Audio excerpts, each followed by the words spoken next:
Hello friends, welcome back to our channel. तो जैसा कि लास्ट एपिसोड हमने देखा था कि जियान चैन ने अपनी फैमिली को एक मैसेज दिया था कि वो जल्दी उन्हें कल छुड़ाने के लिए आएगा। ये सुनते ही उसके दादाजी और उसके अंकल दोनों ही गुस्सा हो जाते हैं और वो कहने लगते हैं कि जियान चैन चाहे कितना भी स्ट्रॉन्ग क्यों ना हो गया हो, उसे यहाँ आने की जरूरत नहीं है। वैसे भी ये लोग उसके यहाँ आने का ही वेट कर रहे हैं। इस पर जियान चैन के फादर इन सभी को शांत करा देते हैं और इन्हें धीरे बात करने के लिए कहते हैं क्योंकि दीवालों के भी कान होते हैं। इस पर डीन अब धीरे बात करते हुए कहते हैं कि जियान चैन का आना तो पक्का है। मुझे ये लगता है कि अगर हम लोग उसके टच में भी होते तो हम उसे यहाँ आने से रोक पाते। तो अंकल टाइसन कहते हैं कि हम क्या करें, हाउतियन सेक्ट ने हमें इसीलिए खत्म नहीं किया क्योंकि वो जियान चैन को बाहर लाना चाहते थे। वो लोग हर चीज के लिए पहले तैयार हैं। अगर जियान चैन यहाँ आया तो वो उनके ट्रैप में फंस जाएगा। तो इस पर डीन कहते हैं कि मुझे लगता है तुम्हें इतना ज्यादा परेशान होने की जरूरत नहीं है। जितना मैं जियान चैन को जानता हूँ वो बहुत ही ज्यादा तेज दिमाग का है। अगर वो किसी चीज में श्योर नहीं है तो वो काम कभी नहीं करता है। इसलिए मुझे लगता है कि अगर वो यहाँ आ रहा है तो इसके लिए वो पहले ही प्रिपेयर होगा। उनकी बात सुनकर जियान चैन के फादर कहते हैं कि शायद मिस्टर ओयोंग सही कह रहे हैं। मेरे बेटे को कुछ भी करने से पहले प्लान्स बनाने की आदत है, इसलिए हमें परेशान होने की जरूरत नहीं है।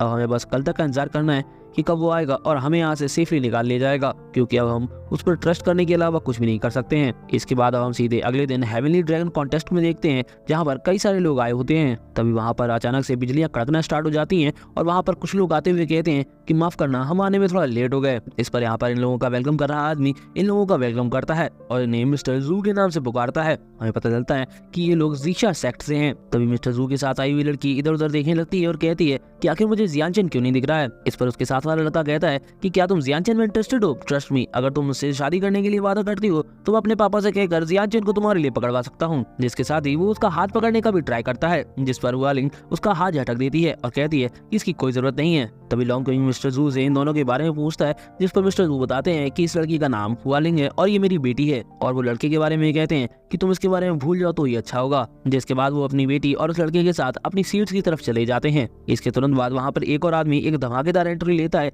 जिसके साथ उसके दो और डिसेबल्स आए होते हैं, जो कि मिस्टर जू को देखकर कहता है कि क्या बात है, तुम भी यहाँ पहले ही आ गए हो। इस पर वालिंग अपने फादर से इनके बारे में पूछती है तो वो बताते हैं कि ये सैंडाओ सेक्ट का लीडर ज़ेंग शुनलियान है और देखने में लग रहा है कि इसकी स्ट्रेंथ पहले से भी ज्यादा बढ़ चुकी है और ये दोनों लड़के जरूर सैंडाओ सेक्ट के ट्विंस लिंगरेन और लिंगकॉन्ग होंगे। इसके बाद अब लॉन्ग क्विंग इन लोगों को भी इनकी सीट्स की तरफ भेज देता है और मनीमन कहता है कि तीनों सेक्ट्स के मास्टर और उनकी यंग जनरेशन यहाँ आ चुकी है। आज तो बहुत बड़ा धमाका होने वाला है। तभी हाउतियन सेक्ट के हॉल का गेट ओपन होता है और अंदर से टू क्वांडो बाहर आता है, जो कि सभी को आते हुए सॉरी बोलता है क्योंकि उसने इन लोगों को काफी देर वेट कराया है। इस पर यान लुओ सेक्ट के लीडर उससे कहते हैं कि अपनी बकवास बंद करो और ये बताओ कि जुगे क्विंगसोंग कहाँ है, उसने तुम्हें यहाँ क्यों भेजा है, वो यहाँ क्यों नहीं खुद आया। इस पर क्वांडो कहता है कि हमारे लीडर थोड़ा काम से बाहर गए हैं, लेकिन वो जल्द से जल्द आने की कोशिश कर रहे हैं। और फिर वो बताता है कि आज के ग्रैंड ओकेशन वाले टाइम पर उसने एक बड़ा सा शो प्रिपेयर किया है, इसलिए वो उन्हें एंजॉय करने के लिए कहता है। इसी के साथ वो लॉन्ग क्विंग को शो स्टार्ट करने का भी ऑर्डर देता है। ऑर्डर मिलने के बाद लॉन्ग क्विंग अपना गला खंगारते हुए सभी को अनाउंस करते हुए बताता है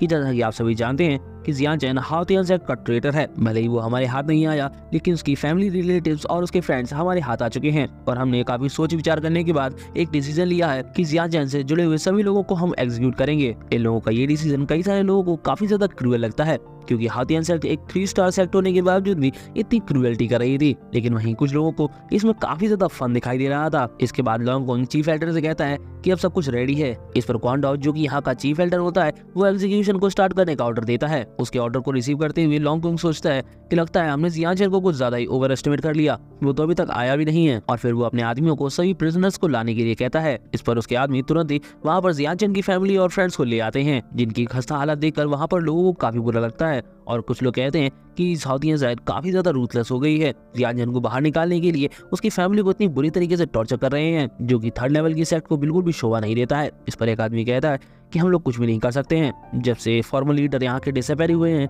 तब से हाउतियन सेक्ट पर किसी का भी कोई भी कंट्रोल नहीं है। इसके अलावा कुछ लोग कहने लगते हैं कि अच्छा होगा जियान चैन यहाँ पर न आए, क्योंकि अगर वो यहाँ पर आया तो इन लोगों के लिए बुरा वक्त नहीं बन पाएगा। इन लोगों की बातों को सुनने के बाद एक बात तो साफ हो जाती है कि डीन और पैट्रिया के गायब होने की बात तो इन्हें पता है, लेकिन वो गायब किसने किया इस बारे में इन लोगों को कुछ भी नहीं पता है। और यहाँ के ज्यादातर लोग उन्हें ही पसंद करते थे और इस समय क्वांडो वगैरह को ये लोग बिल्कुल भी पसंद नहीं करते हैं। इसके बाद अब लॉन्ग क्विंग अपने आदमियों को इन लोगों को एग्जीक्यूट करने के लिए ऑर्डर देता है और जैसे ही इसके आदमी अपने अपने चाकू बाहर निकालते हैं कि तो वहाँ पर जियान चैन बहुत ही तेजी आ जाता है और इन सभी को रुकने का ऑर्डर देता है और एक हीरोइक एंट्री मारते हुए कहता है लो मैं आ गया। जियान चैन को वहाँ देखकर अंकल टाइसन नाराज और अंकल टाइसन खुश होते हैं और उसके फादर काफी ज्यादा खुश होते हैं, क्योंकि वो कहते हैं कि तुम हमारी चिंता मत करो और इन लोगों को खत्म करो। लेकिन है ना जियान चैन को तुरंत यहाँ से वापस भाग जाने के लिए कहते हैं, क्योंकि यहाँ पर रुकना खतरे से खाली नहीं है। इस पर जियान चैन उन्हें फिक्र ना करने के लिए कहता है और कहता है कि मेरे पास अपने तरीके हैं इन लोगों से डील करने के। वहीं अचानक से जियान चैन को यहाँ देखकर क्वांडा ताली बजाता है और जियान चैन की तारीफ करते हुए कहता है कि वाह, तुमने तो मुझे सरप्राइज कर दिया। इस पर जियान चैन उसे डेंजरस लुक देते हुए पूछता है कि क्या तुम ही क्वांडा हो? तो क्वांडा कहता है कि बिल्कुल सही कहा, मुझे नहीं लगा था कि तुम मेरे बारे में भी जानते होगे। वैसे बताओ तुम यहाँ अकेले क्यों आए? तुम्हें डर नहीं लगता है कि मैं तुम्हें मार दूंगा? तो उस पर जियान चैन कहता है कि तुम मुझे नहीं मार सकते हो, अगर तुमने मुझे मार दिया तो तुम्हें जो चाहिए वो कभी नहीं मिलेगा। इस पर क्वांडा समझ जाता है कि जियान चैन इस बारे में सब कुछ जानता है, लेकिन वो इस समय इस बात को बाहर नहीं आने दे सकता है, क्योंकि अगर तीनों सेट के लीडर्स में से किसी को भी मार्शल आर्ट मैनुअल के बारे में पता चल गया तो वो उसके ही पीछे पड़ जाएंगे। इसीलिए वो बातों को छुपाते हुए कहता है कि जियान चैन, तुम अपने आप को कुछ ज्यादा ही समझने लगे हो। तुम्हें क्या लगता है हमारी दुश्मनी आज की है? हमारी दुश्मनी तो बहुत गहरी है, और अगर मुझे तुमसे वो चीज नहीं मिली जो मुझे चाहिए तो भी मैं तुम्हें आज यहाँ से जिंदा वापस नहीं जाने दूंगा। मैं भी देखता हूँ कि तुम्हारी हेल्प कौन करता है। उसकी बात सुनकर जियान चैन जोर जोर से हंसने लगता है और कहता है कि तुम्हें क्या लगता है कि मैं तुमसे डरता हूँ? मैं यहाँ पर आ चुका हूँ, इसका मतलब है कि मेरे पास यहाँ से बाहर निकलने का भी कोई रास्ता होगा। लेकिन अभी तो यहाँ पर हेवीली ड्रैगन कॉन्टेस्ट होने वाला है, तो क्यों ना हम लोग अपनी लड़ाई को अरीना में सेटल करें। तुम्हारे पास कई सारे सेट्स और उनके एक्सपर्ट्स मौजूद हैं, तुम इस बारे में क्या सोचते हो चीफ एल्डर? इस पर क्वांडा कहता है कि तुम हमारे सेट के ट्रेटर हो, इसलिए हमें तो तुम्हारी बात माननी भी नहीं चाहिए, लेकिन चूंकि तुमने यहाँ पर अकेले आने की हिम्मत की है इसीलिए मैं तुम्हें कॉम्पीट करने का एक चांस देता हूँ। इसके बाद अब वो वहाँ बैठे सभी लोगों को एक ऑफर देता है कि अगर कोई भी इंसान जियान चैन को मारकर उसकी बॉडी हाउतियन सेट को सौंप देगा तो उस इंसान को हाउतियन सेट में एक एल्डर बना दिया जाएगा। इस बड़े रिवॉर्ड की वजह से जो लोग फाइट करना भी नहीं चाहते थे अब वो लोग भी फाइट करने के लिए रेडी हो जाते हैं। लेकिन हुआलिन को यहाँ पर कुछ गड़बड़ लगती है और वो सोचती है कि हाउतियन सेट इतनी आसानी से जियान चैन को मारने के लिए इतना बड़ा प्राइस पे करने को कैसे तैयार हो गया? यहाँ जरूर कुछ गड़बड़ है। खैर अब इसके बाद एक आदमी जंप मारते हुए तुरंत ही अरीना में आ जाता है, जो कि व्हाइट कपड़े में होता है, और वो जियान चैन से कहता है कि हम लोगों के बीच कोई दुश्मनी नहीं है, लेकिन रिवॉर्ड की वजह से आज तुम काफी ज्यादा अनलकी साबित होगे। इस पर जियान चैन उसके बारे में पूछता है कि अगर तुम कौन हो? तो इस पर वो अपनी पावर्स को रेडी करते हुए कहता है कि तुम जैसे लूजर को ये जानने की जरूरत नहीं है कि मैं कौन हूँ, वैसे भी तुम तो मरने ही वाले हो। इतना कहते ही वो उसकी तरफ अपने ब्लैक टाइगर स्ट्राइक के साथ बढ़ जाता है। इसे देखकर हाउतियन सेट का एक डिसाइपल यूई शेंग बताता है कि ये लड़का भले ही सफेद कपड़े पहना है लेकिन इसका नाम ब्लैक टाइगर है। इसका असली नाम कुछ और होता है एक्चुअली, लेकिन इसे लोग ब्लैक टाइगर के नाम से जानते हैं, और इसकी ब्लैक टाइगर स्ट्राइक एक यूनिक स्किल है जिसकी वजह से उसे लगता है कि जियान चैन के लिए ये काफी ज्यादा भारी पड़ने वाला है। और फिर वो अपने पास खड़े हुए अपने दोस्त से कहता है कि तुम्हें क्या लगता है कि तुम्हारे लिए ये बचेगा भी या नहीं? जिस पर वो कहता है कि अगर जियान चैन इसके हमले को नहीं झेल पाया तो मुझे काफी ज्यादा निराशा होगी। ये भी एक डिसाइपल होता है हाउतियन सेट का और इसका नाम जैंग पेंग होता है। अब जैसे ही ब्लैक टाइगर जियान चैन के पास पहुंचता है तो उसे लगता है कि जियान चैन उसकी स्पीड को मैच नहीं कर पाएगा। ये देखते हुए जियान चैन उसे इडियट बोलता है और अपनी फिंगर से एक एनर्जी बीम छोड़ता है। ये एनर्जी बीम सीधे उसके खोपड़े के आर पार निकल जाती है, जिसकी वजह से उसका स्पिरिचुअल टाइगर भी पूरी तरीके से डिस्ट्रॉय हो जाता है और वहां पर एक बहुत बड़ा धमाका होता है। और हम देखते हैं कि ये ब्लैक टाइगर का बच्चा अब खोपड़ी में छेद लेकर वहीं पड़ा होता है और फिर वहीं 2 सेकंड बाद मर जाता है। जियान चैन ने अभी भी हेवीली ड्रैगन लिस्ट के 8 रैंक के बंदे को एक स्टैक में खत्म कर दिया। ये देखकर यूई शेंग काफी ज्यादा हैरान हो जाता है और वो कहता है कि मुझे नहीं लगा था कि ये इतना ज्यादा पावरफुल होगा। और फिर वो जैंग पेंग से कहता है कि तुम तो जियान चैन को मारने के लिए काफी ज्यादा उतावले हो रहे थे, क्या हुआ तुम जाने नहीं वाले हो? इस पर वो मुंह तोड़ाते हुए कहता है कि तुम क्यों नहीं पहले जाते हो? तभी अचानक से जियान चैन की बातों का जवाब देते हुए कहता है कि तुम लोग एक साथ ही क्यों नहीं आ जाते हो? वैसे भी आज तुम्हारी ये हाउतियन सेट वाइप आउट होने वाली है, तो फिर एक एक करके आने से क्या मतलब है? अगर तुम एक साथ आ जाओगे तो इसमें मेरा थोड़ा टाइम भी बच जाएगा। ये सुनते ही जैंग पेंग सबसे पहले कूद कर नीचे आ जाता है और कहता है कि तुम तो एक नंबर के बड़बोले हो, जब से मैंने यहाँ पार्टिसिपेट करना स्टार्ट किया है तुम्हारे जैसा बड़बोला कभी नहीं देखा। तो यूई शेंग भी उसके पीछे पीछे आते हुए कहता है कि सही कहा, अब चूंकि जियान चैन तुमने यहाँ मरने का ठान ही लिया है तो हम तुम्हारी इच्छा जरूर पूरी करेंगे। इसके साथ ही ये दोनों एक एक करके अपना और अपील करते हैं और जियान चैन पर अटैक करने के लिए इसकी तरफ बढ़ जाते हैं। ये देखकर मिस्टर जू कहते हैं कि लगता है हाउतियन सेट में कोई भी ताकतवर डिसाइपल नहीं बचा है, इसीलिए इन्होंने जियान चैन से लड़ने के लिए अपने 3rd और 4th रैंक के डिसाइपल को एक साथ भेज दिया। इसके साथ ही बचे हुए दोनों लीडर्स भी जियान चैन पर टिप्पणी करते हुए कहते हैं कि जियान चैन भले कितना भी टैलेंटेड और स्ट्रॉन्ग क्यों ना हो, लेकिन ये काफी ज्यादा एरोगेंट भी है। यूई शेंग और जैंग पेंग को अपनी तरफ बढ़ता हुआ देखकर जियान चैन अब अपनी स्वॉर्ड निकाल लेता है और फिर स्पीड में इन लोगों से फाइट करने के लिए इन लोगों की तरफ बढ़ जाता है। अब जैसे ही इन लोगों के अटैक एक दूसरे से टकराते हैं तो वहाँ एक काफी बड़ी शॉक वेव पैदा होती है, जिसकी वजह से ये दोनों ही पीछे हट जाते हैं और ये दोनों कहते हैं कि हमने तुम्हें जितना कमजोर समझा था तुम उतने भी कमजोर नहीं हो। तो जियान चैन भी कहता है कि हाँ, मुझे भी लगता है कि मैंने जितना वीक समझा था तुम लोग उतने ही वीक नहीं हो, तो मुझे अब थोड़ा सीरियस होना पड़ेगा। इस पर ये दोनों भी सीरियस होते हुए कहते हैं कि अगर ऐसा है तो फिर हमें भी अपनी बेस्ट स्किल्स दिखानी होंगी। ये कहते हुए यू शेंग अपनी राइजिंग मून टेक्निक को एक्टिवेट करते हुए क्यूआई को इकट्ठा करने लगता है और जेंग पेंग भी अपनी क्यूआई को इकट्ठा करते हुए शाइनिंग सन टेक्निक का यूज करने लगता है, जिसे देखकर जियान चैन तुरंत ही अपनी स्वॉर्ड के साथ जेंग पेंग की तरफ बढ़ जाता है और कहता है कि मुझे माफ कर देना, लेकिन मैं तुम्हारे लिए पेशेंस नहीं रख सकता हूँ कि तुम लोग कब अपनी क्यूआई को गैदर करोगे और कब मुझसे फाइट करोगे। इतना कहते ही वो अपनी स्वॉर्ड को उसकी क्यूआई के आर पार करते हुए उसके शरीर के भी आर पार कर देता है। उसके पास इतना टाइम भी नहीं होता है कि वो जियान चैन के अटैक को ब्लॉक भी कर पाए। इसके साथ ही उसकी जान वहीं चली जाती है। ये देखकर यू शेंग जो कि अपनी क्यूआई को गैदर कर रहा होता है वो समझ जाता है कि अगर जेंग पेंग भी अपनी क्यूआई के साथ जियान चैन के इस अटैक को ब्लॉक नहीं कर पाया तो मतलब वो भी नहीं कर पाएगा, क्योंकि इन दोनों के अटैक एक दूसरे के जितना ही पावरफुल थे। इसीलिए वो तुरंत ही वहां से अपनी क्यूआई को डिसअपेयर करते हुए वहां से भागने लगता है, लेकिन जियान चैन उसे भागने का मौका नहीं देता है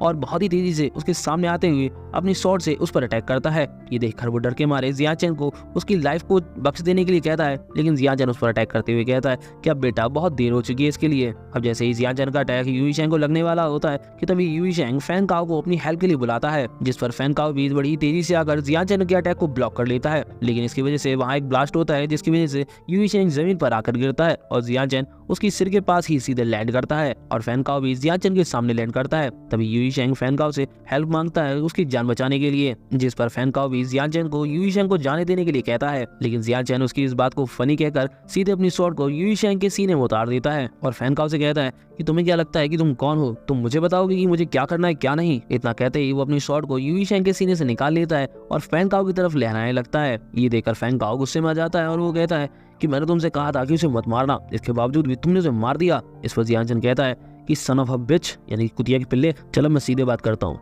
तू इतना क्वालिफाइड नहीं है कि तू मुझे बताए कि मुझे क्या करना है क्या नहीं। इस पर फैन काओ गुस्से में कहता है कि जियान चैन, अगर तुमने इन दोनों को एक साथ मार दिया है इसका मतलब ये नहीं है कि तुम इनविंसिबल हो गए हो। अगर मैं सच कहूँ तो मैं भी इन्हें इजीली खत्म कर सकता था। और फिर अपने हाथ में अपनी फायर को अपीयर करते हुए कहता है कि तुमने इन्हें मार दिया, मुझे उससे कोई भी लेना देना नहीं है, लेकिन तुमने मेरी बात को इग्नोर किया। मैंने तुमसे कहा था कि इन लोगों को मत मारना, इसके बावजूद भी तुमने मेरी बात नहीं मानी। अब मैं तुम्हें तुम्हारी मौत तक टॉर्चर करूंगा। इस पर जियान चैन मुस्कुराते हुए कहता है, तुम मुझे मारना चाहते हो, वो भी अपनी ज़ेनो रेल्म के 9 लेवल की कल्टीवेशन के साथ, कहीं तुम डिसअपॉइंट ना हो जाओ। ये सुनकर उसे काफी बड़ा शॉक लगता है, क्योंकि जियान चैन उसे रियल कल्टीवेशन को इजीली देख पा रहा था, जबकि उसने उसे हाइड करके रखा था। इस पर जियान चैन बताता है कि जिस तरीके से तुमने अपने कल्टीवेशन को हाइड करके रखा था वो दूसरों को कंफ्यूज जरूर कर सकता है, लेकिन मेरे जैसे एक इंसान के लिए ये तो बस टॉयलेट पेपर जैसा है। तुमने कहा था कि तुम यू शेंग और जेंग पेंग को इजीली खत्म कर सकते हो, लेकिन अब मैं कहता हूँ कि मैं तुम्हें इजीली खत्म कर सकता हूँ। अब जियान चैन ने उसकी रियल कल्टीवेशन की पोल भी खोल दी थी और उसकी काफी ज्यादा इंसल्ट भी कर दी थी, इसीलिए उस पर रहा नहीं जाता है और फिर फैन काओ गुस्से में जियान चैन की तरफ अपनी पावर्स को एक्टिवेट करते हुए बढ़ जाता है और सोचता है कि शायद वो उसे मार देगा, लेकिन तभी जियान चैन उसकी नाक पे एक जोरदार लात देता है, जिसकी वजह से उसके नाक की नली खुल जाती है और वो दूर जाकर गिरता है। और फिर जियान चैन उसकी तरफ बढ़ते हुए कहता है कि तुमने अपने कल्टीवेशन लेवल को सिर्फ इसीलिए हाइड करके रखा था ताकि तुम लोगों को इम्प्रेस करते फिरो, तुम तो बड़े बेवकूफ हो। इस पर फैन काओ फिर से उठते हुए कहता है कि ये नहीं हो सकता है, मैं तुम जैसे इंसान से कैसे हार सकता हूँ। इतना कहते ही वो फिर से जियान चैन की तरफ एक पंच मारने के लिए आगे बढ़ता है। इस पर जियान चैन उसके पंच को ब्लॉक करते हुए कहता है कि मैं तुम्हारे किसी भी सवाल का जवाब देने के मूड में नहीं हूँ, अब जो भी सवाल है वो जाके हेल किंग से करना। इतना कहते ही वो अपनी स्वॉर्ड लेकर उसकी छाती पर चला देता है, जिसकी वजह से वो वहीं मारा जाता है। और फिर जियान चैन अपने चेहरे से उसका खून साफ करते हुए कहता है कि तुम सभी एक बेकार सी लिस्ट के बेकार से लूजर्स हो, जब तक मैं जानता हूँ कि तुम मेरे सामने कुछ भी नहीं हो तब तक तुम मेरे सामने कुछ भी नहीं हो। इसके बाद अब वो अगले चैलेंजर को आने के लिए कहता है। जियान चैन की इस लेवल की स्ट्रेंथ को देखकर मिस्टर वू कहते हैं कि अनबिलीवेबल, ये लड़का 6 लेवल ऑफ ज़ेनो रेल्म में होने के बावजूद भी इतना ज्यादा पावरफुल है। वही उसके पास खड़ी हुई उसकी बेटी जियान चैन को देखकर कहती है कि जियान चैन तुम तो बहुत ही ज्यादा इंटरेस्टिंग हो। और जिस तरीके से वो कहती है उसे देखकर मुझे ये लगता है कि उसके इरादे जियान चैन को लेकर कुछ ज्यादा ही बढ़िया है। वही हम जिंग शेन को देखते हैं जो कि जियान चैन को देखकर कहते हैं कि व्हाट अ स्कैरी बॉय, मैंने काफी टाइम पहले सुना था कि इसने पेंगुई और हाउदी इंसेक्ट के कुछ एल्डर्स को मारा है, मुझे तो लगा था कि वो सब रूमर्स हैं। जिस पर उनका डिसाइपल उतावला होते हुए कहता है कि मैं तो उससे फाइट करने के लिए वेट नहीं कर पा रहा हूँ। जिस पर उसके पीछे खड़ा हुआ डिसाइपल कहता है कि मुझे नहीं लगता है कि तुम्हें उससे फाइट करने का चांस भी मिलेगा, क्योंकि अगर ऑर्डर्स के हिसाब से चला जाए तो इस बार लियून जी और जिंग वूही जाएंगे। अब चूंकि जिंग वूही का नाम बड़ा ही अजीब है इसलिए मैं सिर्फ उसे जिंग कहूंगा। अब जिंग लियून जी से कहता है कि लगता है सभी लोग फाइट का इंतजार कर रहे हैं, तो तुमने अपना माइंड बनाया कि नहीं, तुम जाओगे या मैं जाऊं। जिस पर लियून जी उसे पहले जाने के लिए कहता है, क्योंकि अगर जियान चैन उसे भी नहीं हरा पाया तो मतलब वो उससे फाइट करने के लिए लायक नहीं है। इस पर जिंग कहता है कि अगर ऐसा है तो फिर ठीक है, और फिर वहां से जंप करके नीचे आने लगता है। और फिर मनी मैन कहता है कि सबसे पहले तो मैं जियान चैन को मारूंगा, उसके बाद मैं तुमसे डील करूंगा। उसकी इसी सोच के साथ ये एपिसोड खत्म हो जाता है। वीडियो पसंद आई हो तो लाइक शेयर और कमेंट करना ना भूलें। Thanks for watching.